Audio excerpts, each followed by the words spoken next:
اعوذ باللہ من الشیطان اللعین الرجیم بسم اللہ الرحمن الرحیم الحمد للہ وکفا وسلام علی عبادہ الذین اصطفی اللہم صل علی محمد وآل محمد۔ سورہ مبارک اعراف، اس کا تعارف اور اس سورہ کے حیرت انگیز فضائل و برکات پر ہماری آج کی گفتگو ہوگی۔ تعارف میں یہ بات بتا دی جائے کہ سورہ اعراف مکی سورہ ہے۔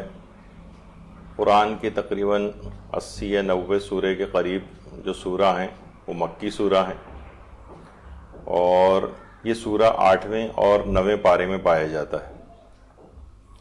اس سورہ کی 205 یا 206 آیات ہیں۔ یا کہنے کا معنی یہ ہے کہ بصرے اور شام کے کچھ قاریوں کے اعتبار سے اس کی جو سب سے پہلی آیت ہے الف لام میم صاد، وہ اس کو ایک مستقل آیت شمار نہیں کرتے، تو اس لحاظ سے اس اختلاف کی بنا پر 205 یا 206 آیات پر مشتمل یہ سورہ ہے۔ اس سورہ کے 3346 الفاظ ہیں اور 14437 حروف پر مشتمل یہ سورہ ہے، اور ہر حرف کے اوپر الگ الگ نیکیاں ملتی ہیں۔ تو اگر کوئی شخص سورہ مبارک اعراف کی تلاوت کرے تو کم سے کم 14,500 نیکیاں تو اس کے نام اعمال میں ویسے ہی آ جاتی ہیں۔ اور یہ سورہ 7 طوال میں شامل ہے، یعنی وہ 7 طویل ترین سورے جو قرآن کے اندر پائے جاتے ہیں، اور مکی سوروں میں یہ سب سے طویل ترین سورہ ہے مکی سوروں میں۔ اور ایک سے زائد حروف مقطعات سے جو سورہ شروع ہوتے ہیں ان میں سے یہ سب سے پہلا سورہ ہے، یعنی جو ایک سے زائد حروف مقطعات سے شروع ہوتے ہیں، یعنی الف لام میم صاد سے یہ سورہ شروع ہوتا ہے۔ ورنہ ایک حرف پر مشتمل حروف مقطعات والے اور بھی سورے ہیں، سورہ صاد ہے، اور جیسے نون ایک حرف پہ مشتمل ہے، قاف ایک حرف پہ مشتمل حروف مقطعات والا سورہ ہے۔ تو اس لحاظ سے نزولی ترتیب کے اعتبار سے یہ 38واں یا 39واں سورہ ہے ترتیب نزولی کے اعتبار سے، لیکن جو موجودہ جمع آوری جو خود پیغمبر اکرم ختم مرتبہ صلی اللہ علیہ وآلہ وسلم کے دور سے ہی ہو گئی تھی، اس اعتبار سے اس ترتیب کے اعتبار سے 7ویں نمبر کا سورہ ہے۔ اچھا، اس کا نام سورہ مبارک اعراف کیوں ہے؟ سورہ اعراف اسے کیوں کہا جاتا ہے؟ وجہ تسمیہ اس کی کیا ہے؟ کیونکہ دیکھیے اس کی جو 45ویں آیت ہے وہ اس میں اعراف کا تذکرہ ملتا ہے، مقام اعراف اور اصحاب اعراف کا، اس اعتبار سے اس کا نام سورہ اعراف ہے، جس کی تفصیل ابھی آگے چل کر آئے گی۔ اور اس کا ایک اور نام سورہ الف لام میم صاد بھی ہے، کیونکہ یہ اس کی سب سے پہلی آیت الف لام میم صاد ہے جس سے یہ سورہ شروع ہوتا ہے، اس اعتبار سے اس کا ایک نام یہ بھی ہے۔ اس کے علاوہ اس کو سورہ میقات بھی کہتے ہیں، اس نام سے بھی یہ سورہ جانا جاتا ہے۔ اسی طرح سے سورہ میثاق کے نام سے بھی جانا جاتا ہے، اس کی بعض آیات کی وجہ سے جن کا تذکرہ ابھی آگے چل کر آئے گا۔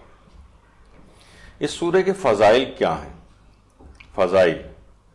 فضائل سورہ اعراف، دیکھیے سب سے پہلی اور عظیم ترین فضیلت جو اس سورہ کی ہے وہ یہ ہے کہ قیامت کے دن کے ہر خوف اور حزن سے یہ سورہ دور کر دیتا ہے۔ یعنی اگر اس سورہ کی تلاوت کی جائے تو قیامت کے دن کا ہر خوف اور حزن، دیکھیے کس قدر ہولناک دن ہوگا گناہگاروں کے لیے، ہمیشہ کی زندگی کا فیصلہ اس دن ہوگا۔ ثواب الاعمال جو شیخ صدوق کی کتاب ہے، اور ہماری جو تفسیر مجموع البیان ہے علامہ طبرسی کی، اس میں ایک روایت ہمارے چھٹے امام جعفر صادق علیہ السلام سے ہے کہ جو شخص ہر مہینے میں ایک بار سورہ اعراف کی تلاوت کرے گا تو وہ قیامت کے دن ان لوگوں میں سے ہوگا جن کے لیے کوئی خوف اور حزن نہیں ہوگا، اور سورہ مبارک اعراف کی تلاوت کرنے والوں کا حساب و کتاب بھی نہ ہوگا۔ ہمارے چھٹے امام جعفر صادق علیہ السلام یہ بات ارشاد فرماتے ہیں کہ جو شخص بھی جمعے کے دن سورہ مبارک اعراف کی تلاوت کرے یہ ان لوگوں میں سے ہوگا کہ قیامت کے روز جن کا کوئی حساب کتاب نہیں ہوگا۔ آیت اللہ ناصر مکارم شیرازی تفسیر نمونہ میں ہر اس جگہ پر کہ جہاں پر سورہ کے فضائل انہوں نے تفسیر سے پہلے نقل کیے ہیں، وہاں اس بات کی تاکید کی ہے کہ یہ فضائل اس وقت محقق ہوں گے، یعنی یہ جو فضیلتیں حاصل ہوں گی کہ جب اس سورہ کے احکام کے مطابق عمل کیا جائے۔ یعنی ٹھیک ہے اپنی جگہ تلاوت کا بھی بہت عظیم ثواب ہے، لیکن حقیقی معنوں میں یہ عظیم ترین درجات اور فضائل اس وقت ہیں کہ جب انسان اس کے کم سے کم اس کے مطابق عمل کرے۔ یعنی یہ نہ ہو کہ پوری زندگی تو سورہ کے احکامات کے برخلاف گزر رہی ہو اور اس کو اتنے بڑے بڑے مقامات دے دیے جائیں، اس کے مطابق عمل بھی کرنا ہے۔ دیکھیے یہی وجہ ہے کہ علماء ایک چیز کی بحث کرتے ہیں، وہ یہ ہے کہ قرأت قرآن اور تلاوت قرآن میں کیا فرق ہے، کس چیز کو قرأت کہتے ہیں اور کس کو تلاوت کہتے ہیں۔ دیکھیے جو قرآن کی آیت بھی ہے سورہ بقرہ کی آیت نمبر 121 کہ جن لوگوں کو ہم نے کتاب دی ہے وہ اسے اس طرح سے پڑھتے ہیں جس طرح پڑھنے کا حق ہے۔ الذین آتیناہم الکتاب یتلونہ حق تلاوتہ، یعنی جو حق ہے تلاوت کرنے کا۔ اچھا اب قرأت میں اور تلاوت میں کیا فرق ہے؟ علماء فرماتے ہیں کہ دیکھیں علم و عمل کے ساتھ آیات قرآنی کی پیروی تلاوت کا حق ہے، یعنی علم اور عمل کے ساتھ، اور اس کا مفہوم قرأت قرآن سے بہت بالا تر ہے، کیونکہ دیکھیے تلاوت کے ساتھ ایک قسم کا تدبر، تفکر اور عمل بھی ساتھ ہوتا ہے، اور قرأت میں فقط لفظی طور پر پڑھا جاتا ہے۔ تو بہرحال جیسا کہ حق ہے تلاوت کا، حق تلاوت کا کیا ہے کہ اس کے مطابق یعنی اس میں غور و فکر بھی کیا جائے، اس کی تلاوت بھی کی جائے اور اس کے مطابق عمل کیا جائے، اس میں غور و فکر اور تدبر کیا جائے۔ تو بہرحال یہ تلاوت کا ایک حق ہے۔ تو انسان فقط قرأت قرآن کی حد تک نہ رہ جائے، قرأت سورہ کی حد تک نہ رہ جائے، بلکہ اس کے پیغامات کے اوپر عمل بھی کرے، اس پر غور و فکر بھی کرے، جیسے کہ آگے بہت سی آیات کے متعلق ہم تفصیل سے ذکر کریں گے۔ تو اگلی اس کی فضیلت ہے کہ جو آیات سورہ اعراف ہیں یہ اپنے پڑھنے والے کی قیامت کے روز گواہی دیں گی۔ اس سلسلے میں بھی ایک روایت ہمارے چھٹے امام جعفر صادق علیہ السلام کی ہے۔ فرماتے ہیں امام کہ اس کی کچھ آیات محکم ہیں، ان پر عمل کرنا کبھی نہ بھولنا، کیونکہ یہ آیات روز قیامت اللہ کے سامنے اپنے پڑھنے والے کی گواہی دیں گی۔ تو انسان ترجمے کے ساتھ اس کو پڑھے، اس کو سمجھ کے پڑھے، جہاں اس کے پیغامات آ رہے ہیں اس کے مطابق عمل کی باتیں اپنے لیے نوٹ کرے، کیونکہ امام یہ فرما رہے ہیں اس بات کو کہ اس کی کچھ آیات محکم ہیں، ان پر عمل کرنا کبھی نہ بھولنا، کیونکہ قیامت کے دن اللہ کے سامنے اپنے پڑھنے والے کی گواہی دیں گی۔ اسی طرح سے سورہ اعراف شیطان کو بھی دور کر دیتی ہے، اور ایک روایت ہے ہمارے پیغمبر اکرم ختم مرتبت صلی اللہ علیہ وآلہ وسلم سے مروی تفسیر مجموع البیان میں کہ جو شخص بھی سورہ اعراف کی تلاوت کرے گا اللہ اس کے اور شیطان کے درمیان ایک رکاوٹ کھڑی کر دے گا، یعنی اب شیطان اس کو بہکا نہیں سکے گا۔ اسی وجہ سے ہم پچھلی نشستوں میں بھی بات کہہ چکے ہیں کہ انسان چھوٹے سوروں کی تلاوت تو کرتا ہے لیکن بڑے بڑے سوروں کو ان کی طوالت کی بنا کے اوپر چھوڑ دیتا ہے، اس وجہ سے ان کے تمام بہت سے فوائد اور برکات سے بھی محروم ہو جاتا ہے۔ تو سورہ مبارک اعراف کی آیات شیطان اور اس شخص کے درمیان ایک رکاوٹ کھڑی کر دیتی ہیں کہ پھر شیطان ان کو بہکا نہیں سکتا۔ ایک اور اس کا فائدہ یہ ہے کہ یہ سورہ کی تلاوت کرنے والا اس کو فائدہ یہ ہوتا ہے کہ حضرت آدم اس کے دوست قرار پاتے ہیں اور قیامت کے روز اس کا شفیع قرار پاتے ہیں۔ جو ہماری تفسیر مجموع البیان ہے علامہ تبریسی کی، اور مستدرک الوسائل جو ہماری کتاب ہے مرزا حسین نوری کی، اس میں ایک روایت ہمارے پیغمبر اکرم صلی اللہ علیہ وآلہ وسلم سے ذکر ہوئی ہے کہ جو بھی اس سورہ اعراف کی تلاوت کرے گا وہ حضرت آدم کا دوست قرار پائے گا، اور حضرت آدم کو اس کا شفیع قرار دیا جائے گا. یعنی دیکھیے کہ ہم سب لوگوں کے جد امجد اور باپ حضرت آدم علیہ السلام، وہ بھی اپنی اس پوری تمام اولادوں سے کس قدر محبت کرتے ہوں، تو وہ سفارش کریں گے، وہ شفاعت کریں گے. اچھا دیکھیے، شفاعت بھی دو طرح کی ہے. ایک تو یہ ہوتا ہے کہ گناہوں سے اور جو گناہ کے سلسلے میں جو عذاب ہیں ان سے نجات کے لیے شفاعت ہوتی، اور دوسری جنت میں مقامات بلند حاصل کرنے کے لیے بھی شفاعت ہوتی، یعنی نیچے کے مقامات سے اسے اٹھا کر شفاعت کر کے اسے بلند مقامات کے اوپر لے کر آیا جائے. یعنی فقط ہم یہ سوچتے ہیں کہ شاید صرف عذابوں سے بچانے کے لیے اور دوزخ سے بچانے کے لیے شفاعت ہوگی. نہیں، ایسا نہیں، بلکہ جو وہ افراد کے جو کہ جنت میں آ گئے ہیں ان کو نچلے مقامات سے بلند مقامات کی طرف لے جانے کے لیے بھی شفاعت ہوگی. تو حضرت آدم کا دوست قرار پائے گا. اب ظاہر حضرت آدم کا دوست کوئی معاذ اللہ دوزخی تو نہیں ہوگا، تو وہ جنت میں گیا ہوگا، لیکن حضرت آدم اس کے شفیع قرار پائیں گے، یعنی جنت میں بلند مقامات کی طرف اس کو لے جایا جائے گا. تو کتنا عظیم شان اس کا ثواب ہے. اسی طرح سے یہ سورہ دشمنوں کو دور کرنے والا سورہ بھی. ایک روایت ہے اصول کافی میں، اور جو مصباح کفمی جو ہماری کتاب ہے اس میں بھی ہے، مجربات امامیہ میں بھی ہے. پیغمبر اکرم صلی اللہ علیہ وآلہ وسلم، اللہم صلی علی محمد وآل محمد، ان سے مروی روایت ہے کہ جو شخص بھی اس سورہ اعراف کو گلاب کے پانی اور زعفران سے لکھ کر اپنے گلے میں لٹکائے، گلاب کے پانی اور زعفران سے، یعنی وہ پانی جو ہو وہ زعفران والا جس سے لکھا جائے گا، اس میں کچھ گلاب بھی ملا لیا جائے، اس کا کوئی عرق وغیرہ، تو اس کو وہ لکھ کر اپنے سورہ اعراف کو گلے میں لٹکائے. تو جب تک یہ سورہ اس کے پاس رہے گا، خدا کے حکم سے کوئی درندہ اور کوئی دشمن بھی اس کو نقصان نہیں پہنچا سکے گا. پیغمبر اکرم کی روایت ہے اس سلسلے میں. تو ان سب چیزوں کی بھی اہمیت ہے. گلے میں لٹکانے سے مراد تعویذ، بہت سے لوگ تعویذوں کے بھی آج کل خلاف ہو گئے، ایسا نہیں ہے. ائمہ سے مروی تعویذ بھی ہیں، معصومین سے مروی تعویذ بھی ہیں. تعویذ سے مراد یہی ہوتا ہے کہ مثلا کوئی سورہ لکھ کر اپنے گلے میں تعویذ کی صورت میں، یا کوئی دعا کو لکھ کر گلے میں تعویذ کی صورت میں پہن لیا جائے. اس میں کوئی حرج نہیں ہے. آج کل بہت سے وہابیت سے متاثر افراد ان چیزوں کے اوپر بھی اعتراض کرتے ہیں. ان سب چیزوں کے بھی اثرات ہوتے ہیں. تو دشمنوں کو دور کرنے والا سورہ ہے. اچھا، یہ سورہ وہ بھی ہے کہ جس میں دو سورتوں کی خصوصیات ہیں. علامہ محمد حسین طباطبائی نے یہ بات ارشاد فرمائی ہے کہ فرماتے ہیں کہ یہ سورہ الف لام میم صاد سے شروع ہوتا ہے. تو وہ فرماتے ہیں کہ اس سورے میں وہ سورہ جو صرف الف لام میم سے شروع ہوتے ہیں، اور سورہ صاد جو کہ ایک الگ سورہ ہے، ان دونوں قسم کے سورہ کی جو پیغامات اور خصوصیات اور مضامین ہیں وہ اس سورے کے اندر موجود ہیں.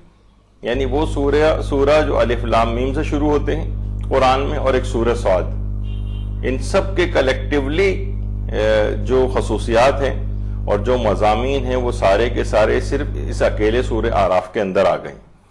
یعنی یہ سورہ بہت سارے سوروں کی خصوصیات کا ایک مجموعہ ہے اور ان کے مضامین کا. سورہ اعراف کا مضمون کیا ہے؟ دیکھیے، سب سے پہلی بات تو یہ کہ یہی کئی دفعہ پہلے بھی بات بیان ہو چکی ہے کہ مکی سورہ جتنے بھی، کیونکہ سورہ اعراف مکی سورہ ہے، تو مکے کے اندر ابھی ابتدائی طور پر اسلام کا پیغام پہنچایا جا رہا تھا. تو وہاں پر یقیناً توحید کے مسئلے ڈسکس ہوتے تھے، قیامت کے مسئلے ڈسکس ہوتے تھے، شرک کا مقابلہ کیا جاتا تھا.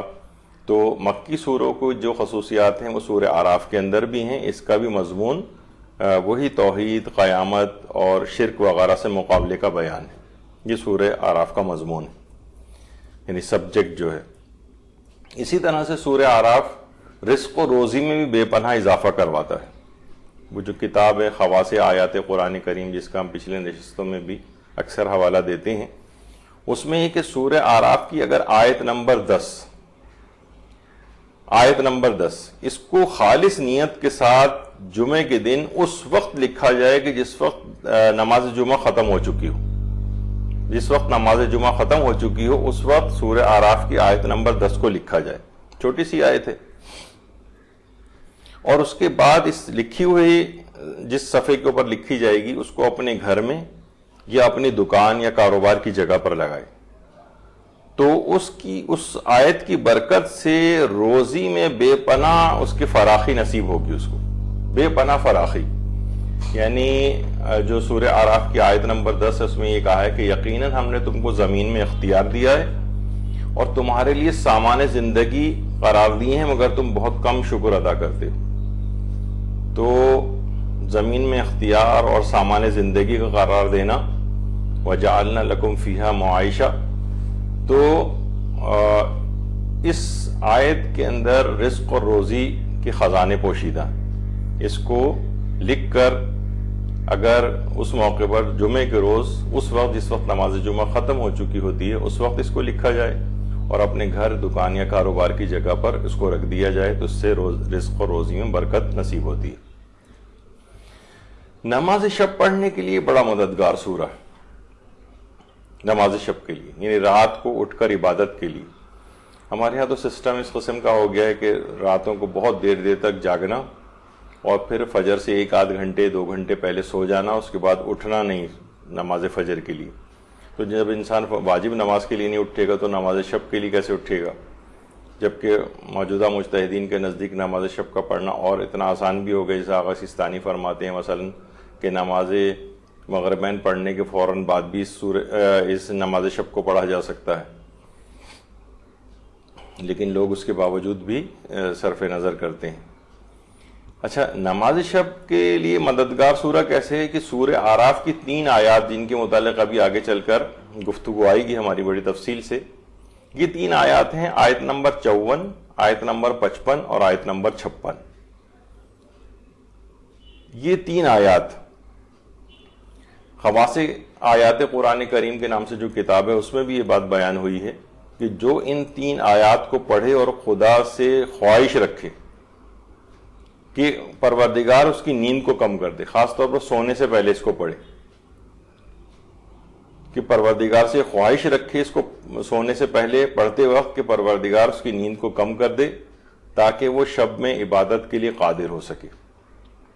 تو انشاءاللہ پروردگار عالم خود اسے یہ توفیق نصیب فرمائے گا کہ اس کی نیند کم ہو جائے گی, یا جتنی بھی اس نے نیند کی ہے وہ نماز شب کے لیے اس سے پہلے اٹھ سکے گا, کہ پروردگار کی طرف سے کوئی لطف و عنایت اس کے لیے ہوگی.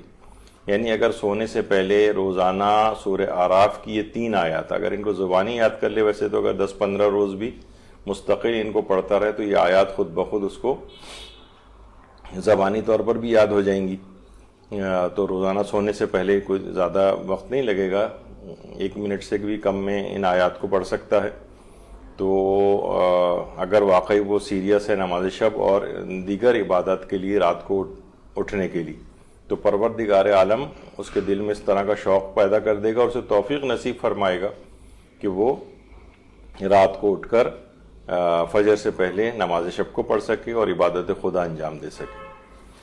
یہ ایک بہت بڑا فائدہ ہے. نماز شب کے لیے بہت مددگار سورہ ہے, عبادت خدا کے لیے مددگار سورہ ہے. اسی طرح اگر کسی ایسی جگہ پھنس جائے, خطرناک جگہ, اور جیسے کوئی بیابان میں پھنس گیا, کسی ایسی جگہ پھنس گیا, زندگی میں بہت سے ایسے لمحات آ جاتے ہیں جہاں اس کو خوف محسوس ہو, کرے یہ میں کہاں آ گیا, اس مصیبت سے میں کیسے نکلوں, تو اس موقع پر سورہ اعراف کی آیت نمبر 54 کی تلاوت کرے. آیت نمبر 54 وہی ابھی جو اس سے پہلے بیان ہوا تھا جو نماز شب کے لیے 3 آیات تھیں, 54, 55, 56, اس کے لیے آیت نمبر 54 کی تلاوت 54.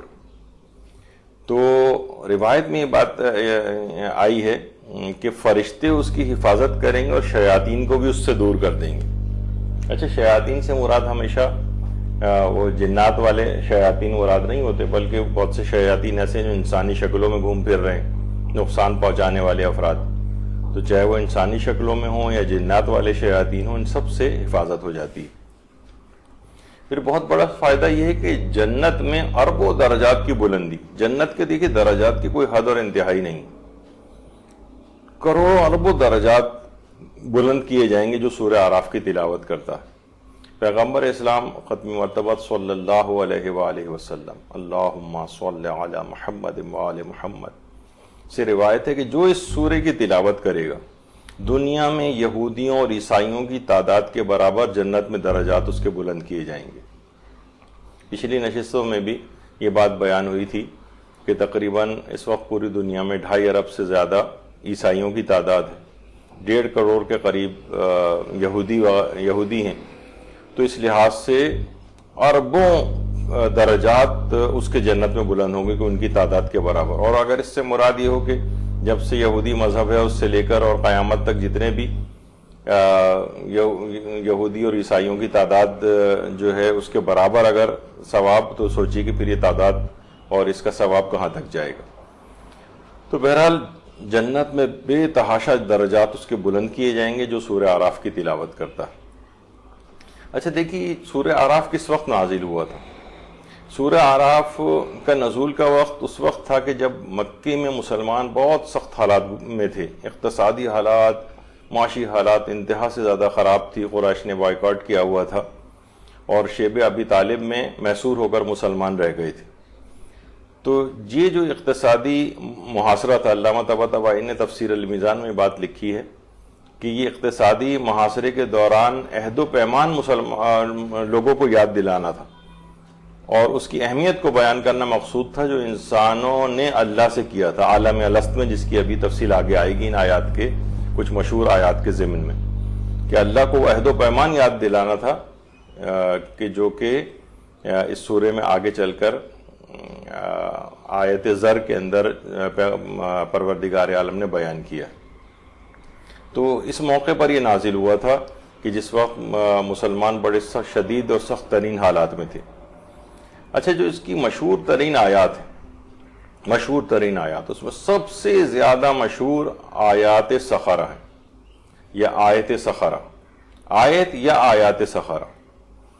اچھا اگر آیت سخرہ مراد، اگر آیت سخرہ یعنی سنگولر اس کو پڑھا جاتا ہے تو اس سے مراد آیت نمبر 54 ہوتی ہے، 54، اور آیات سخرہ اس سے مراد ہیں 54، 55 اور 56ویں آیات۔ تو سخرہ کے کیا معنی ہیں؟ ابھی آگے چل کر آپ کے سامنے آیت بھی آئے گی کہ ہر چیز اللہ کے ارادے کے ماتحت مسخر ہو گئی، ہر چیز پہ اللہ کا مکمل اختیار ہے، اس لیے اس نام سے مشہور جو یہ آیت ہے اس کو آیت سخرہ کہا جاتا ہے، کیونکہ اس کے اندر مسخرات کا لفظ آیا ہے۔ یہ آیت مدینے میں نازل ہوئی تھی۔ دیکھیے مکی آیات میں کچھ مدنی آیات بھی ہیں اور کچھ ظاہر ہے کہ مکی سورہ ہے تو آیات پھر مکے میں زیادہ نازل ہوئی ہیں، لیکن کچھ مدنی آیات بھی ہیں۔ تو یہ جو آیت یا آیت سخرہ ہیں یہ مدینے میں نازل ہوئی تھی۔ اچھا آیات سخرہ یہ جو 3 آیات ہیں، آیت 54، 55 اور 56، ان کو پڑھنے کے کچھ خاص الخاص اوقات بھی بتائے گئے ہیں، یعنی اس سے ہٹ کر بھی پڑھ سکتے ہیں لیکن کچھ مقامات پر یہ تاکید کافی زیادہ ہے۔ مثلا نماز فجر کے بعد ان کو پڑھنے کی بہت تاکید ہے۔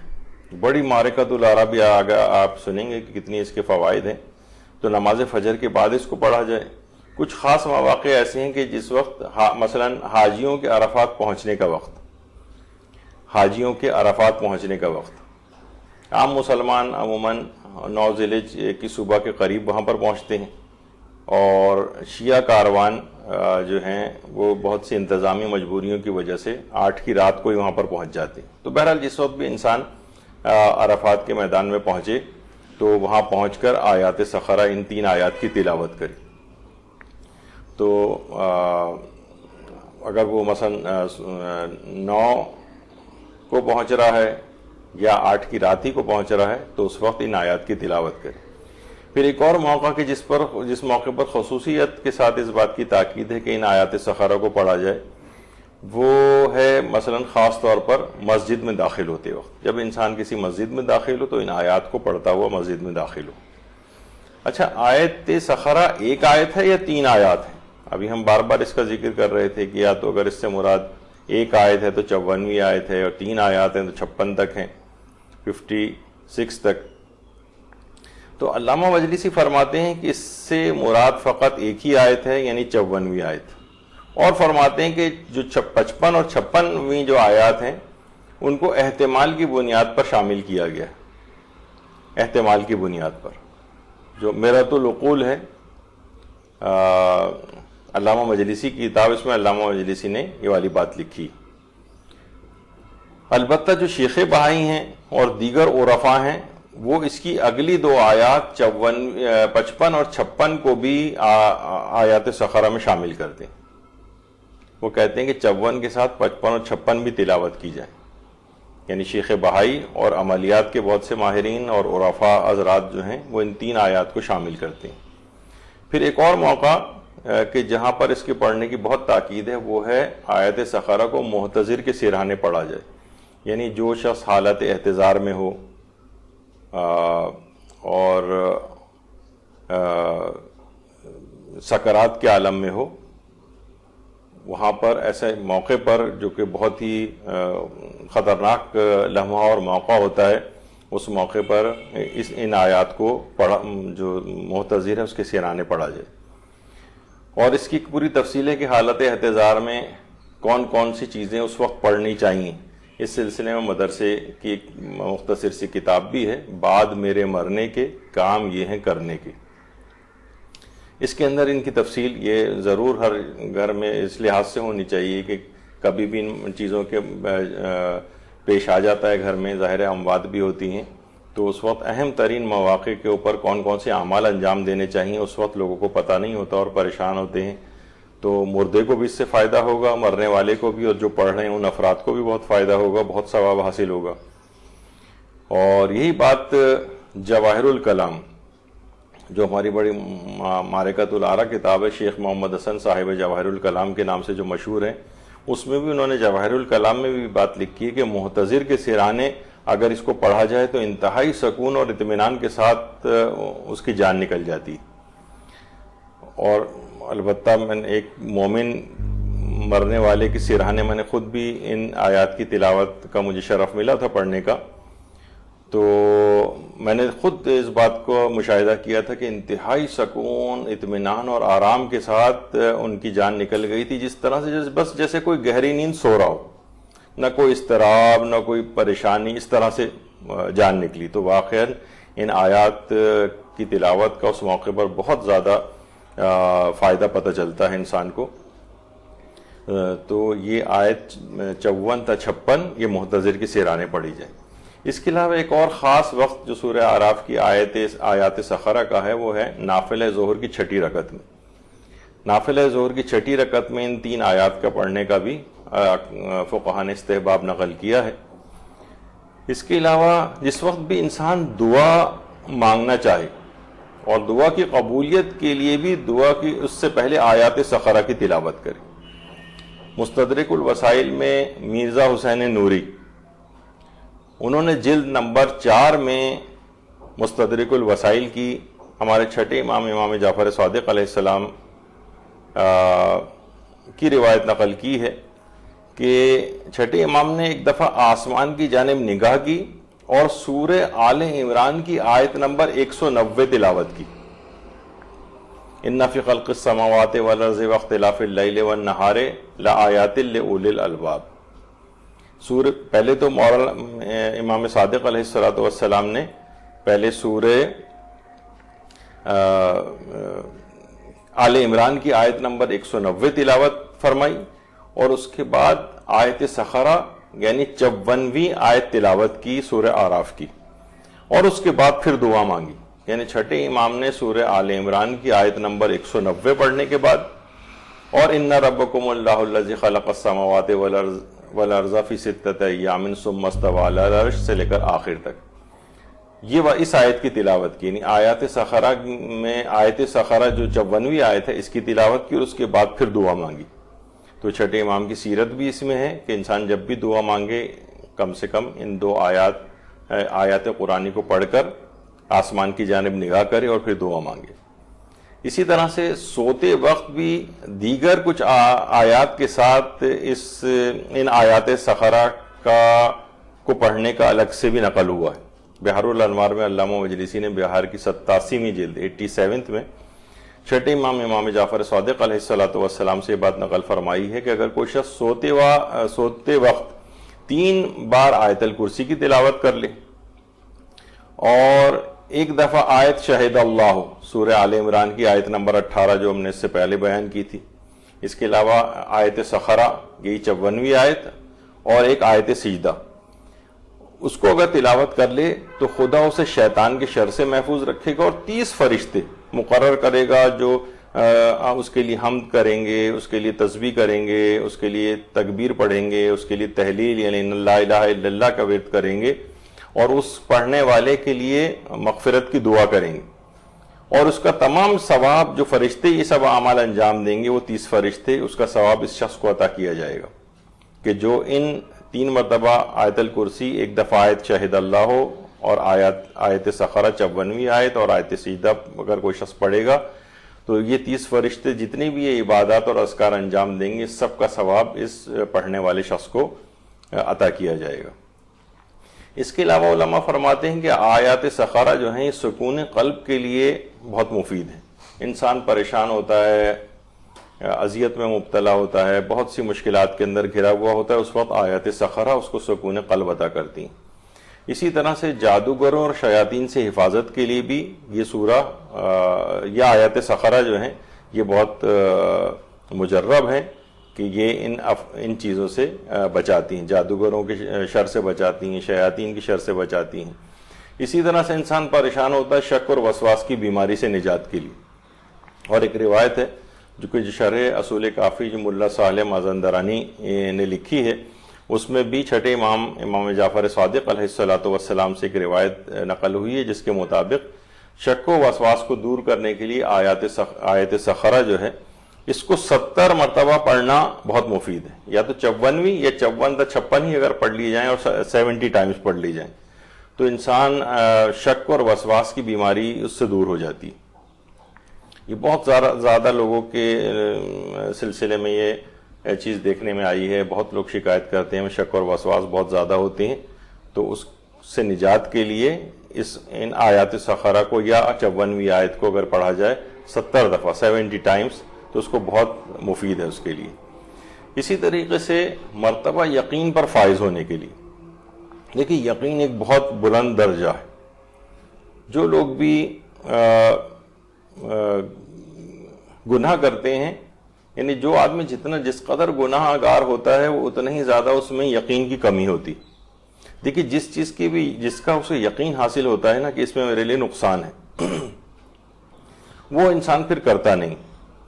مثلا آپ کو 100% پتا ہے کہ اگر میں آگ کو اپنے ہاتھ پہ لگاؤں گا تو میرے ہاتھ کو شدید تکلیف پہنچے گی، کبھی بھی آپ نے ٹرائی نہیں کی کہ چلو چولہے میں ہم ہاتھ دے کے دیکھتے ہیں اپنا کیا ہوتا ہے، نہیں، آپ کو یقین ہوتا ہے کہ میرا ہاتھ جل جائے گا۔ کبھی نہیں ہوتا کہ آپ مثلا کسی اونچی منزل سے نیچے چھلانگ لگا دیں کہ دیکھیں کیا ہوتا ہے، نہیں، آپ کو یقین ہوتا ہے کہ میں نیچے گرا اگر وہاں سے تو میری جان چلی جائے گی، کبھی چھلانگ نہیں لگاتے۔ کبھی نہیں ہوتا کہ مثلا آپ کہیں گے زہر پی کے دیکھ لیتے ہیں، ہو سکتا ہے کہ اثر نہ کرے، نہیں، آپ کو یقین ہوتا ہے کہ زہر اگر پیا تو نقصان ہو جائے گا۔ پھر جب نقصان والی چیز جس سے بچنے کا یقین ہوتا ہے اس سے تو آپ کبھی اس کو انجام نہیں دیتے، پھر یہ گناہ کیوں انجام دیتے ہیں؟ جبکہ کیا اس کا مطلب ہے کہ ہمیں اس کے مقابل یقین نہیں ہے کہ اس کا کوئی عذاب ہمیں وہاں بھگتنا پڑے گا، عذاب قبر بھگتنا پڑے گا، یا دوزخ کا عذاب بھگتنا پڑے گا، یا قیامت کے عذاب بھگتنے ہوں گے، جبکہ روایات میں یہ چیز آئی ہے۔ اس کا مطلب ہے کہ یقین کی کمی۔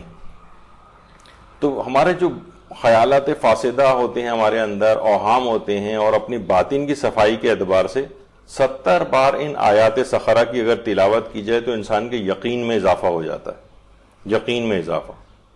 خاص طور پر اس بات کو یعنی 70 مرتبہ آیات سخرہ کی تلاوت کا عمل، یہ آیت اللہ حسن زادہ عاملی نے بھی بتایا ہے۔ شرح مراتب طہارت، یہ آیت اللہ حسن زادہ عاملی کے فرمودات پر مشتمل کتاب لکھی گئی ہے جو انہی کے ایک شاگرد داؤد صمدی عاملی نے لکھی، جنہوں نے اس کی شرح کی۔ یعنی اگر 70 دفعہ اس کی تلاوت کر لی جائے ان آیات سخرہ کی تو انسان ایک تو یہ کہ منزل یقین کے اوپر پہنچ جائے گا، اور دوسری بات یہ ہے کہ اس سے شک اور وسواس کی بیماری سے بھی اس کو نجات ملے گی۔ تو یہ استاد صمدی عاملی، یہ شاگرد ہیں آیت اللہ حسن زادہ عاملی کے، وہ یہ بات ارشاد فرماتے ہیں کہ اگر کوئی شخص 70 دفعہ ایک ساتھ نہ پڑھ سکے تو اس کو تقسیم اور منقسم کر کے بھی پڑھ سکتے ہیں. مثلا 10-20 دفعہ ایک دفعہ پڑھ لی، پھر کچھ وقفہ دے کے پھر پڑھ لیا، اس طرح تقسیم کر کے بھی ان آیات کو پڑھا جا سکتا ہے. اور شرح مراتب طہارت، اس کے اندر بھی یہ بات لکھی ہوئی ہے کہ بہرحال اس کو تقسیم کر کے بھی پڑھ سکتے ہیں. اور اسی بات کو آیت اللہ حسن زادہ عاملی کی ایک اور کتاب ہے 1001 نکتے، 1001 نکتہ کے نام سے، اس میں نکتہ نمبر 978 جو انہوں نے بیان کیا ہے، اس میں جو سالکان ہیں، یعنی جو علم روحانیت وغیرہ کو حاصل کرتے ہیں، ان کے لیے کچھ دستور العمل دیا ہے آیت اللہ حسن زادہ عاملی نے. اس دستور العمل میں آیات سخرہ کو بھی شامل کیا ہے. کچھ اور باتیں بھی اس کے اندر ہیں، لیکن اس میں آیات سخرہ بھی ہیں کہ ان کی بھی تلاوت کی جائے. یعنی جو شخص بھی روحانی طور پر اپنے آپ کو مضبوط کرنا چاہتا ہے وہ آیات سخرہ کی تلاوت کرے. اور آقا صمدی عاملی نے کچھ احتیاطوں کو بھی اس سلسلے میں ذکر کیا ہے. وہ فرماتے ہیں کہ جب یہ عمل کیا جائے، یعنی 70 مرتبہ آیت سخرہ کی تلاوت کا، کیونکہ یہ انسان کے باطن کو بہت پاک و پاکیزہ بنانے والی آیات ہے. اور اب اس میں آگے چل کر میں بیان کروں گا اس بات کو، کم سے کم 40 روز تک اگر اس عمل کو کیا جائے تو کچھ احتیاطیں ہیں جو اس دوران اس کو کرنا ہے. اس میں فرماتے ہیں کہ پہلی بات تو یہ کہ جب تک یہ عمل 40 روز تک کرے، اس دوران وہ دوسروں کے عیوب کو بالکل بھی نہ دیکھے، اپنے عیوب کی فکر کرے بس. ہمارے یہاں یہ ہوتا ہے کہ انسان اپنے عیب کو تو وہ زکام سمجھتا ہے اور دوسرے کے عیب کو کوڑ سمجھتا ہے کہ وہ اس کو تو بہت ہی خطرناک مرض یہ لگا ہوا ہے. یعنی انسان دوسروں کے عیبوں کو دیکھے ہی نہیں بالکل، اور صرف اپنے عیبوں کی فکر کرے. پھر فرماتے ہیں کسی سے بھی کچھ بھی کسی طرح کی کوئی توقع نہ کرے، اور ہر کام میں کو فقط پروردگار عالم کے لیے ان 40 دنوں میں انجام دے. اور کوشش یہ بھی کرے کہ دوستانہ علم و تقوی کے ساتھ رہے، یعنی فاسق و فاجر افراد کے ساتھ نہ رہے، دین سے لاپرواہ افراد کے ساتھ نہ رہے. جن کا جو علم رکھتے ہیں، تقوی رکھتے ہیں، اگر ان کے ساتھ اٹھنا بیٹھنا ہو تو ایسے افراد کے ساتھ اٹھے بیٹھے. اور فرماتے ہیں کہ جب تک یہ عمل چل رہا ہو 40 روز تک، کوشش کرے کہ زیادہ تر اوقات میں باوضو رہے، اور کوشش یہ بھی کرے کہ مادی خواہشات کو دماغ میں نہ آنے دے. انسان ہوتا ہے نا بہت سی مادی خواہشات، یہ مل جائے مجھے، وہ مل جائے وہ مل جائے. نہیں، ان 40 دنوں میں اپنے آپ کو ان سے پاک کرے، مادی خواہشات کو دماغ میں نہ آنے دے. اچھا، اور اپنی خوبیوں پہ تو بالکل نگاہ نہ کرے، کیونکہ وہ اپنی باطن کو بھی صفائی کرنے کا کام ہے، ورنہ انسان اپنی کچھ خوبیوں کے اوپر بھی اس کی نگاہ آ جاتی نہیں، ورنہ اس میں اندر کوئی عجب پیدا نہ ہو جائے. اپنی خوبیوں پہ بالکل نگاہ نہ کرے، اور زیادہ تر اوقات میں جو ہے وہ استغفار کرتا رہے. تو جتنے بھی منفی جو اس کے افکار ہیں ان کو نکالنے کے لیے، جن میں حسد ہے، کینہ ہے، دشمنی ہے، سوء ظنی ہے، اور شیطانی خیالات و وسواس ہیں، ان سے نجات کے لیے 70 مرتبہ آیات سخرہ کی تلاوت کرے. 70 مرتبہ آیات سخرہ کی تلاوت کرے. تو آپ دیکھیں کیسے کیسے خزانے اس سورے میں موجود ہیں، ان آیات کے اندر موجود ہیں.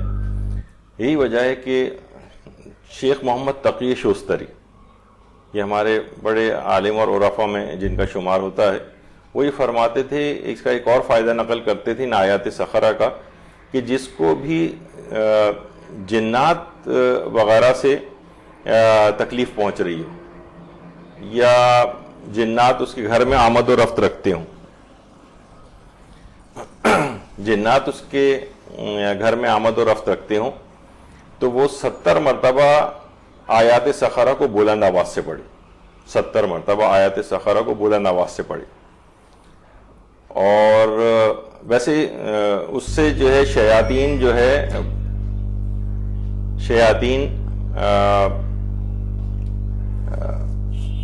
سے وہ نجات حاصل کر لے گا، جنات سے نجات حاصل کر لے گا. اس کے علاوہ ویسے ضمناً بھی بات بیان کر دی جائے، سورہ جن کی تلاوت بھی اس سلسلے میں مفید ہے، اور گھروں میں اگر حرز ابو دجانہ انصاری لگائی جائے. اچھا، یہ جو فرماتے تھے کہ جنات سے حفاظت کے لیے 70 مرتبہ آیات سخرہ کی تلاوت کی جائے. اور حرز ابو دجانہ انصاری جس کے متعلق ہماری یہاں پر ایک گفتگو اور نشست بھی ہو چکی ہے، یہ بھی اپنے گھروں میں لگانا چاہیے۔ رجائے مطلوبیت کی نیت سے آیت اللہ سیستانی نے بھی کہا ہے کہ بہرحال اگر کوئی اس دعا کو اپنے گھر میں لگائے تو اس کے فوائد حاصل ہوتے ہیں اسے۔ تو دیکھیے سالک جو ہوتا ہے، جو بھی روحانیت اپنی قوی کرنا چاہتا ہے، اس کے لیے جو مشکل ترین مرحلہ جو ہے وہ اپنے باطن کو پاک کرنا ہے، باطن کو پاک کرنا، جس کو کہا جاتا ہے تطہیر باطن کے لیے تخلیہ ہوتا ہے، پھر تہلیہ ہوتا ہے، یعنی گندگی پہلے ہٹائی جائے گی اس جگہ سے، پھر ملکوتی آثار نمایاں ہوں گے۔ تو تطہیر باطن کے لیے جو سب سے بہترین آیات ہیں وہ آیات سخرہ ہیں، جن کی 70 مرتبہ تلاوت کرنے سے یہ فائدے حاصل ہوتے ہیں۔ یہی وجہ ہے کہ آیت اللہ شیخ ابراہیم امینی کچھ ہی دن پہلے ان کا انتقال بھی ہو گیا ہے، انہوں نے 40 روز کا یہ عمل بتایا تھا مرتبہ یقین تک پہنچنے کے لیے، اور رسول کافی کی پہلی جلد کی جو روایت ہے اس کے مطابق، یعنی اگر خیالات فاسدہ ہوں، کسی کو اوہام آتے ہوں اور مرتبہ یقین تک اس کو پہنچنا ہو، تو وہ فرماتے تھے 40 روز کا یہ عمل ہے کہ سحر کے وقت وہ بیدار ہو جائے، وضو کرے، خلوت اور تنہائی کی جگہ پر حضور قلب کے ساتھ نماز شب کو ادا کرے، نماز شب کو ادا کرے، پھر نماز وتر کا جو سب سے آخری 11ویں رکعت ہے اس کے قنوت کو طویل کرے، 40 مومنوں مومنات کے لیے دعائیں مغفرت کرے گا ان کا نام لے کر، تو قنوت طویل بھی ہو جائے گا، اور اس کے بعد 70 مرتبہ آیات سخرہ کی تلاوت کرے، تو اس کو یقین کامل بھی نصیب ہوگا 40 روز کے اس عمل میں، خیالات فاسدہ سے نجات ملے گی، اور اوہام، شکوک اور باطن کی صفائی کے لیے ان آیات سخرہ کی تلاوت بہت زیادہ مفید ہے۔ 40 روز تک اس عمل کو کرنا ہے۔ خواتین بھی اس عمل کو کر سکتی ہیں، اور ان ایام میں بھی کر سکتی ہیں کہ جس میں نماز وغیرہ نہیں پڑھی جاتی، تو نماز پڑھنے کے علاوہ اس آیات سخرہ کی تلاوت وہ کر سکتی ہیں۔ تو یہ آیات سخرہ جو سورہ اعراف کی 54 سے 56 آیات ہیں، ان کے آپ نے دیکھا کہ کس قدر فضائل اور برکات ہیں۔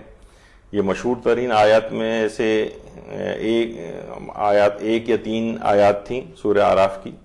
اس کے علاوہ جو مشہور ترین آیات ہیں ان میں ایک آیت اصحاب اعراف ہے، یہ جس میں اعراف کا تذکرہ یا اصحاب اعراف کا تذکرہ آیا ہے، 46ویں آیت۔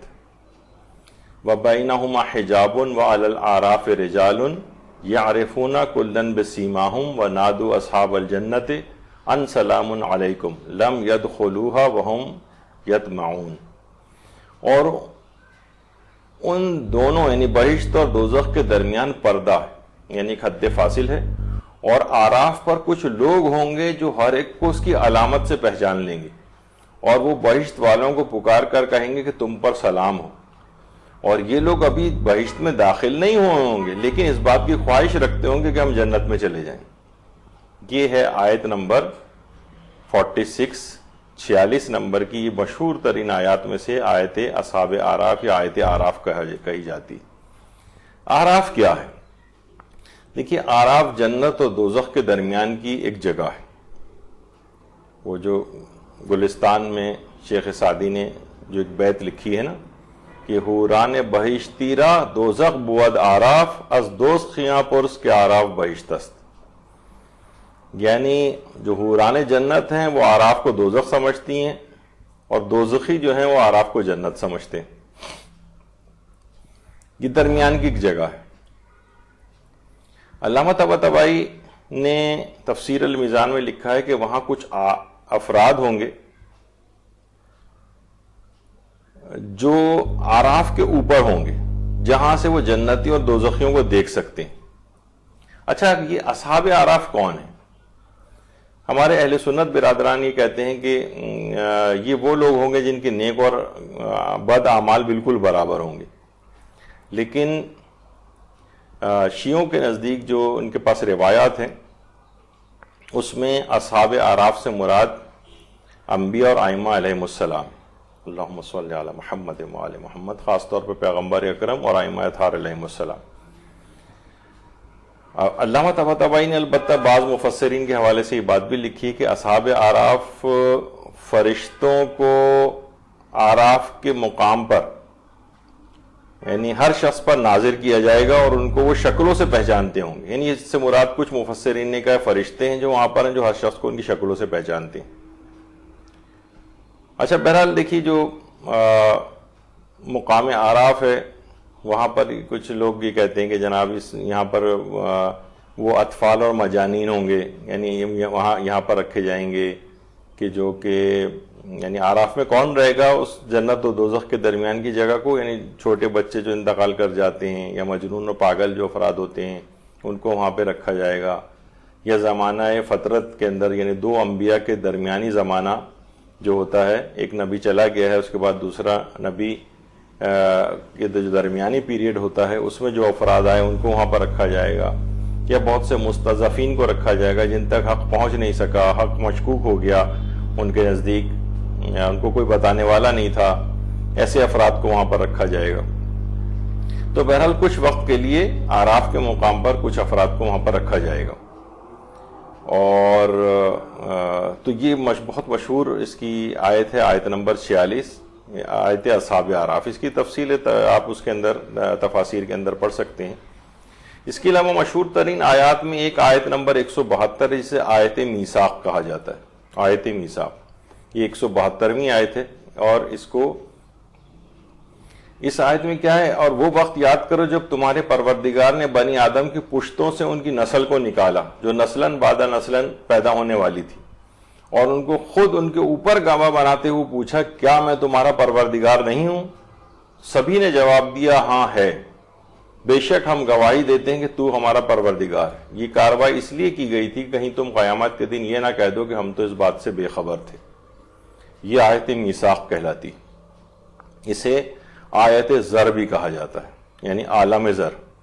اس آیت کا مقصد یہی کہ بندوں پر اللہ کی حجت کو تمام کرنا تھا، اللہ کی حجت کو تمام کرنا تھا، اور تاکہ ان کے اوپر ان کو یہ نہ رہے کہ ہم تو بے خبر تھے، یہ ان سے پہلے عہد و پیمان لے لیا گیا تھا.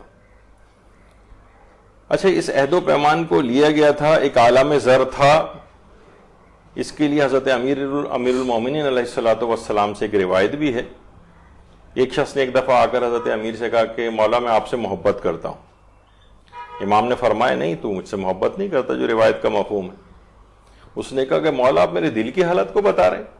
امام نے فرمایا کہ دیکھو بات یہ ہے کہ خدا نے ارواح کو ابدان کی خلقت سے 2000 سال پہلے خلق کیا، یعنی جب ہمارے جسم خلق ہوئے اس سے 2000 سال پہلے ہماری ارواح کو خلق کر لیا تھا.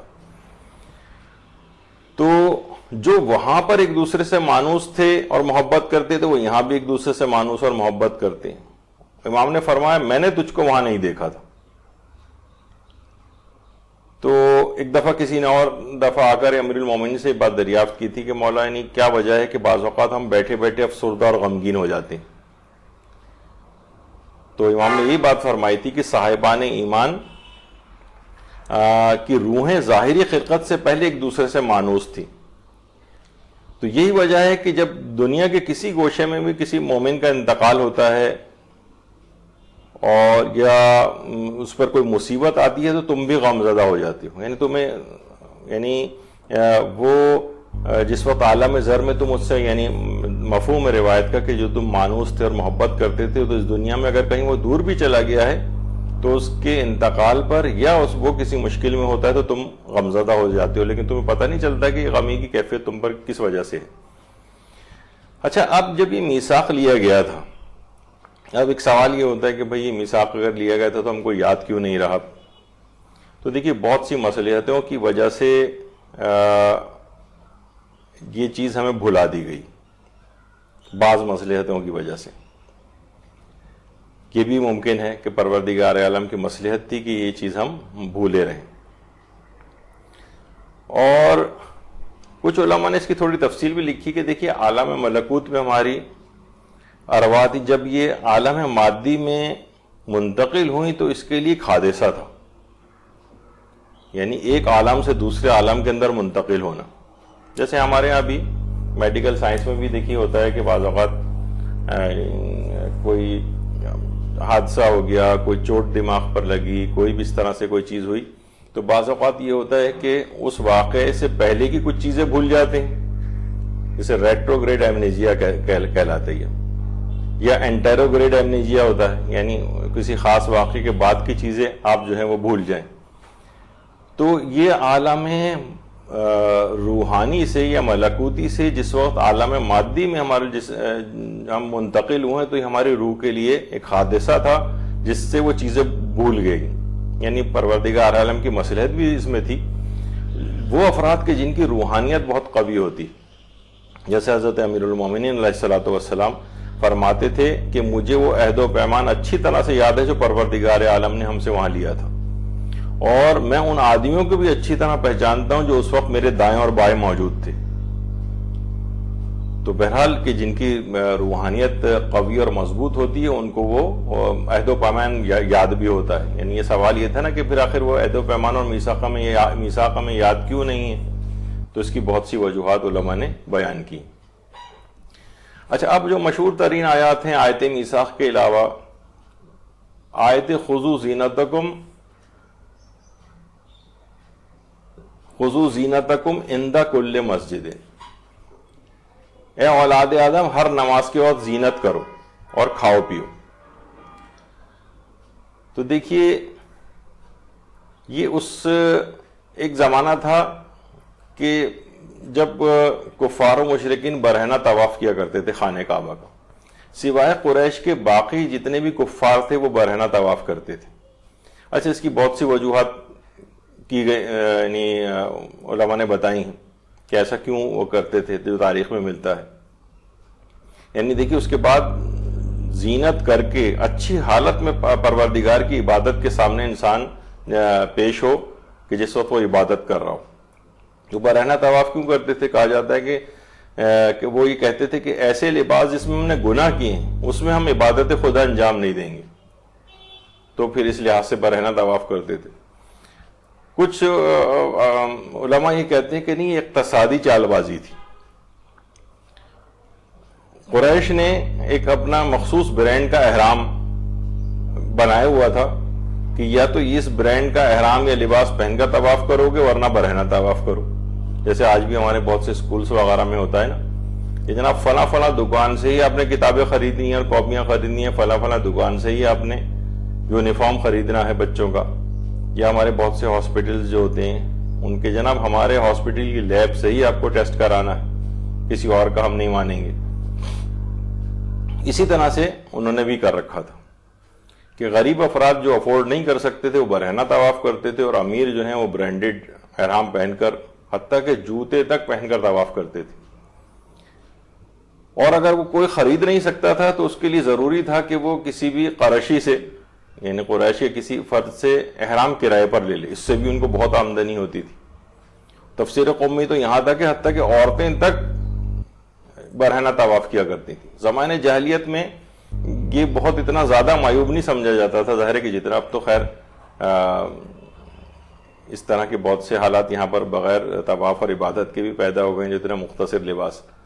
تو بہرحال زمانے جاہلیت میں دیکھیے ہوتا یہ تھا کہ جو جہاں پر بھی بت وغیرہ رکھے ہوتے تھے وہ یعنی کہیں پہ بھی بت رکھے ہوتے تھے تو ان کے گرد وہ وہیں پر ہی 7 چکر لگا لیتے تھے. یعنی یہ ضروری نہیں ہے کہ خانہ کعبہ ہی میں 7 چکر لگائے جائیں. اور ایک فقہی مسئلہ گویا ایک لحاظ سے انہوں نے خود سے ہی بنایا ہوا تھا کہ جس لباس میں بھی طواف کر لیا اگر کسی نے تو ضروری ہے کہ اس کو صدقہ کر دے. تو وہ چاہتے تھے کہ بھائی میں اپنا لباس صدقہ نہ کروں تو وہ کوئی اور لباس قرض لیتے تھے یا اجارے پر لے لیتے تھے، اور جس کی حیثیت نہیں ہوتی تھی پھر وہ مجبور کرتے تھے کہ اسے برہنہ طواف کرنا پڑے گا.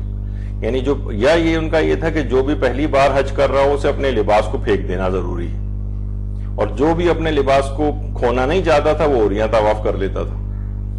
تو اس زمانے میں کیونکہ کوئی خاص عیب شمار نہیں ہوتا تھا. لیکن بہرحال جب 9 ہجری کا سن آیا اور کفار و مشرکین کا مسجد الحرام میں داخلہ ممنوع ہو گیا تو اس عریاں طواف کی بھی پابندی عائد کر دی گئی.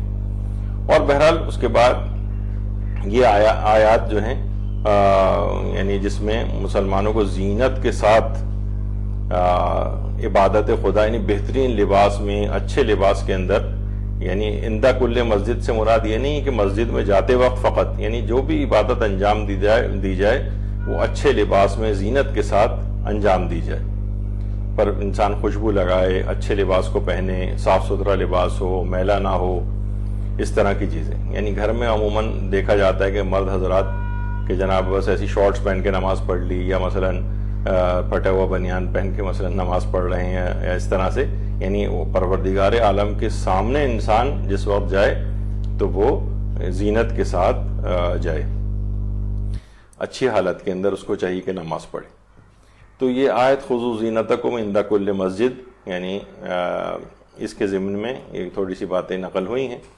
اچھا، اسی طرح سے جو اس کی مشہور ترین آیات ہیں اس میں ایک آیت لن ترانی بھی ہے.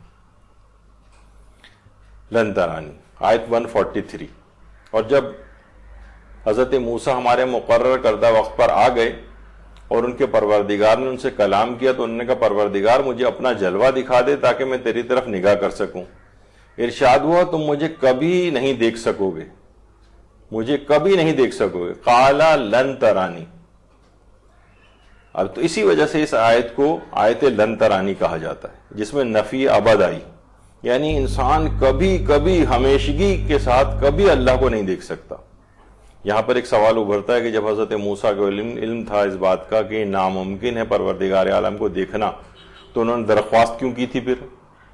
تو آیت اللہ ناصر مکارم شیرازی فرماتے ہیں اس کی وجہ یہ تھی کہ موسیٰ بنی اسرائیل کی نمائندگی کر رہے تھے، کیونکہ بنی اسرائیل نے ایمان کو اللہ کے دیدار سے مشروط کر دیا تھا. ہم اس وقت اللہ کو مانیں گے جب اس کو دیکھیں گے. حضرت امام علی رضا علیہ الصلوۃ والسلام کی بھی روایت ہے کہ موسیٰ ایسی درخواست کرنے پر اللہ ہی کی طرف سے مامور تھے تاکہ لوگ اس کا جواب سن سکیں. کیونکہ دیکھیے اللہ کو دیکھنا ممکن ہی نہیں، یعنی عقلاً محال بھی، کیونکہ اگر وہ نظر آئے گا تو محدود ہو جائے گا اور اللہ لامحدود ہے. جس کو بھی دیکھا جائے اس میں یعنی آنکھ میں اور اس چیز کے درمیان کوئی فاصلہ ہونا چاہیے، یعنی وہ فاصلہ جس میں اللہ نہ ہو. مثلا آپ کی آنکھ کے اوپر بالکل اوپر جا کے کوئی ہاتھ رکھ دے تو آپ کو اپنی انگلی نظر نہیں آئے گی، کیونکہ درمیان میں کوئی گیپ نہیں رہا ہے. تو اگر وہ گیپ میں جہاں اللہ نہیں ہوگا تو اس کا مطلب ہے کہ اللہ تو ہر جگہ موجود ہے، تو یہ ممکن نہیں ہے. اور دوسرا نظر آنا جو ہے وہ مخلوق کی صفت ہوتی، مخلوق جو ہے وہ اجزاء کی محتاج ہوتی، اور جو اجزاء کا محتاج وہ حادث ہوتا ہے جبکہ اللہ واجب الوجود ہے. تو لفظ یہاں پر جو لن ترانی آیا ہے، تو لن ترانی اب یہ جو اردو کے اندر بھی بہت سے اردو شاعری میں بھی گیا دور حدیث لن ترانی، مثلا یہ علامہ اقبال نے بھی اپنے اشعار میں کہا ہے، یا لوگ عام طور پر عام گفتگو میں کہتے ہیں بھائی یہ اس طرح کی لن ترانیاں میں نہ سناؤ. تو یہ دوسرے اردو میں ذرا دوسرے معنوں میں استعمال ہونے لگا یہ لفظ، لیکن اصلاً یہ قرآن کی جو آیت ہے 143 آیت لن ترانی، تم مجھے کبھی نہیں دیکھ سکتے.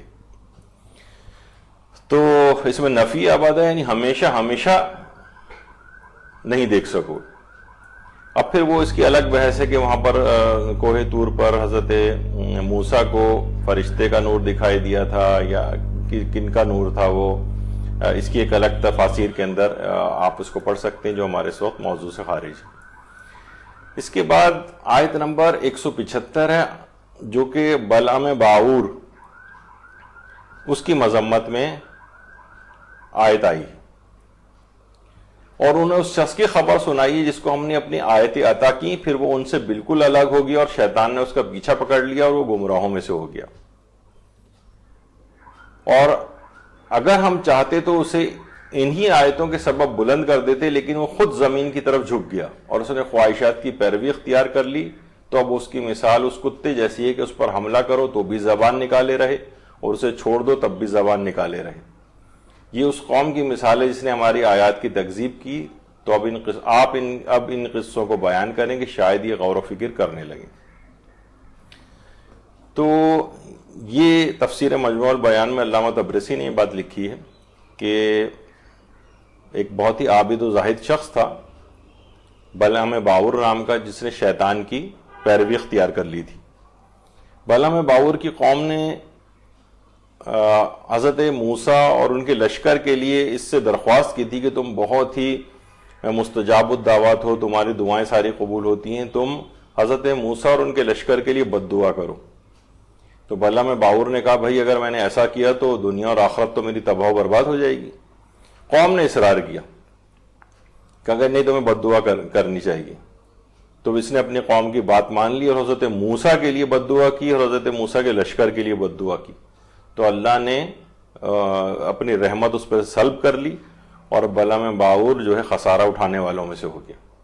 یہ اس کی مشہور آیات ہے جس میں بلعم باعور کی مذمت کی گئی ہے اور اس کو کتے سے تشبیہ دی گئی جس نے خواہشات نفس کی پیروی کی تھی اور وہ اس کے بعد رحمت خدا سے اس کے اوپر رحمت خدا پہلے تو وہ مستجاب الدعوات ہوتا تھا، اب جو ہے اس کی دنیا اور آخرت دونوں تباہ برباد ہو گئی.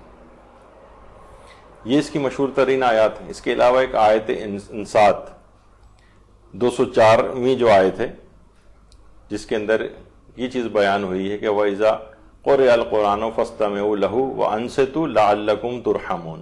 جب قرآن کی تلاوت کی جائے تو خاموش ہو کر غور سے سنو کہ شاید تم پر رحمت نازل ہو جائے. یہ مشہور اس کی آیات ہے. دیکھیں مسلمان یہ اس موقع پہ آیت نازل ہوئی تھی کہ مسلمان اس زمانے میں جب امام جماعت قرات کر رہا ہوتا تھا تو پیچھے بھی لوگ اس کے ساتھ بلند آواز سے پڑھنا شروع ہو جاتے تھے.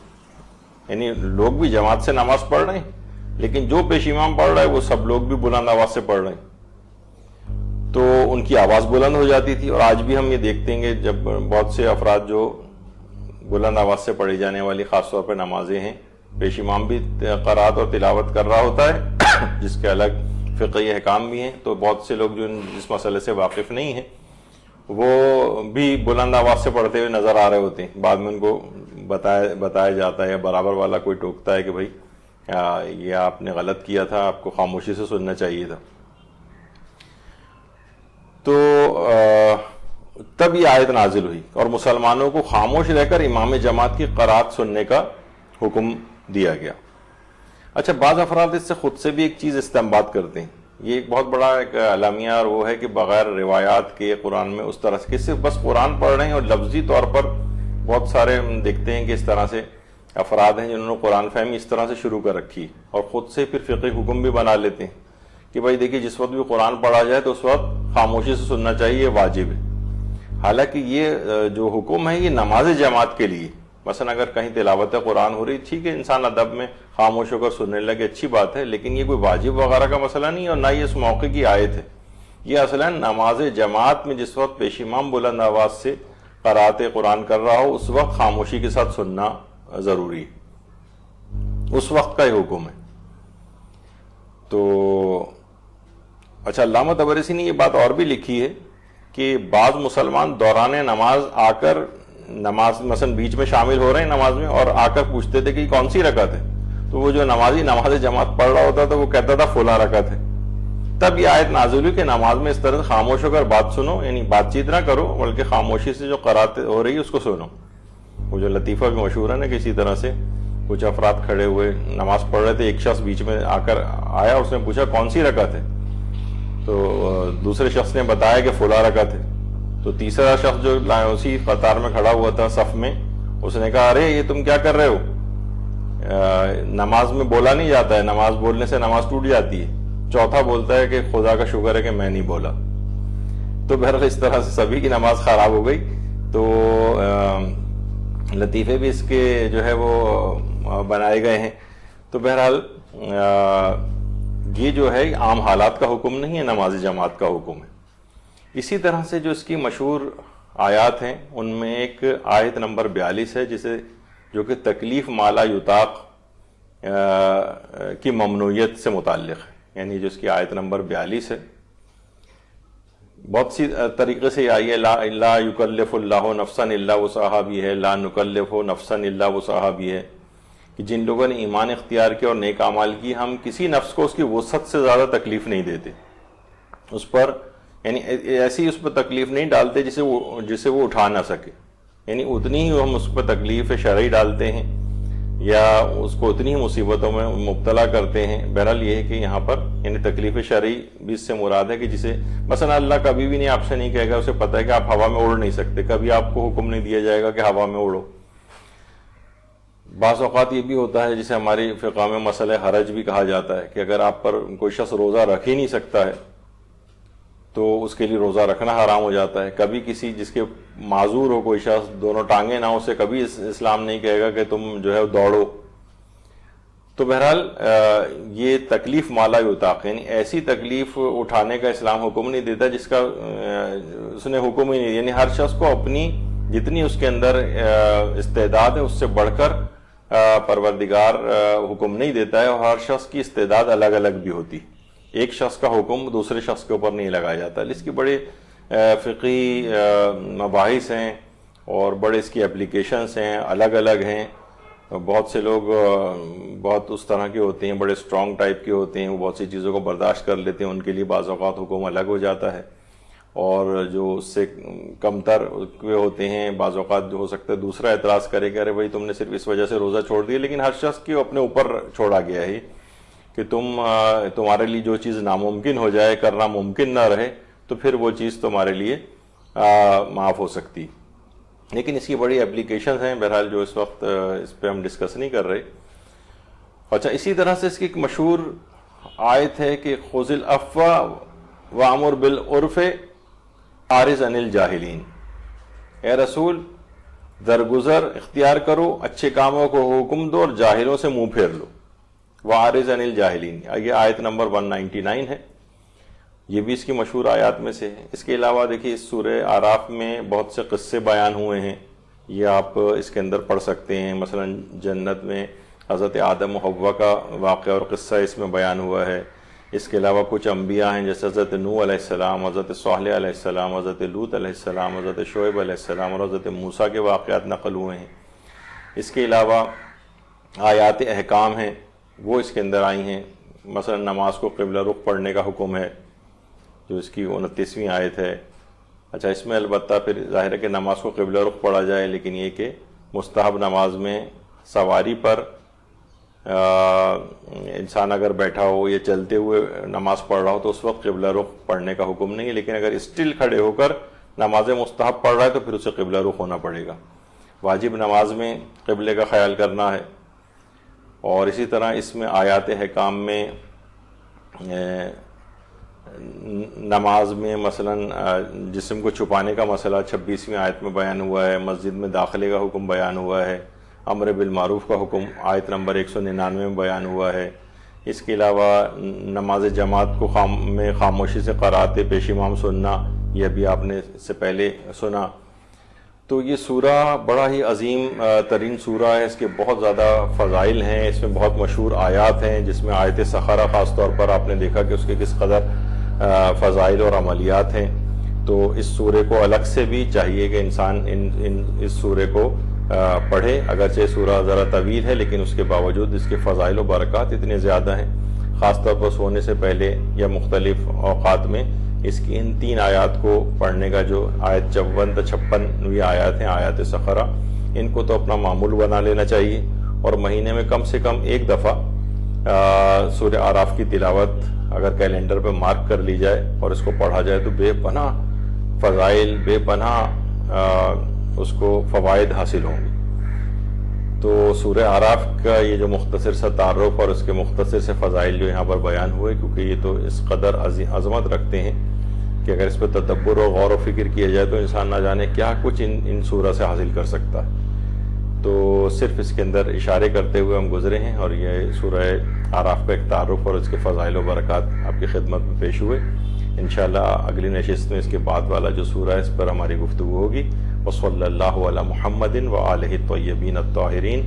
اللہم صل علی محمد وآل محمد وعجل فرجہم.